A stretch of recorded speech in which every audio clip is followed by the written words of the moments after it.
So, the Chinese tech giant Huawei has gone through a turbulent period in which the persistent trade ban from America has not done the company any good internationally.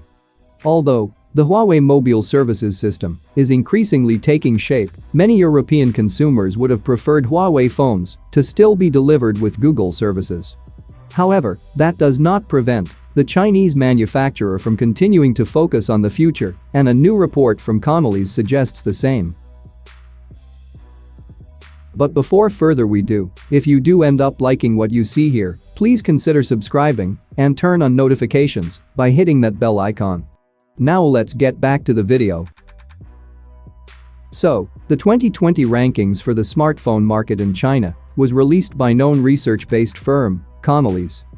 The report found that Huawei along with Honor led the market, followed by other major OEMs like Oppo, Vivo, Xiaomi, and Apple.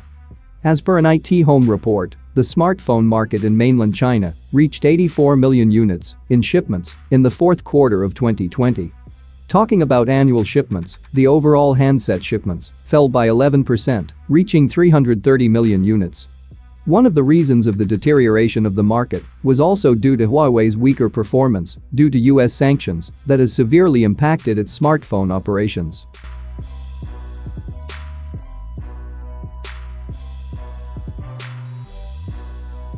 So, Samsung Display confirmed that it's working on rollable and slidable screens. Samsung Display's senior vice president, Choi Kwan-young spoke after the company published its financial report and said that its first rollable and slidable displays are coming this year. It's a reasonable guess that Samsung's mobile division will be the first to adopt them.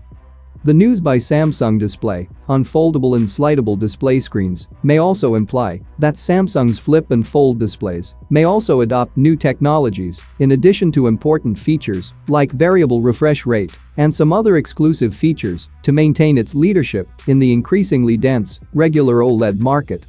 So, what do you guys think about Huawei's market share and Samsung's rollable display? Let me know in the comments down below, and as always, I will see you guys in my next video.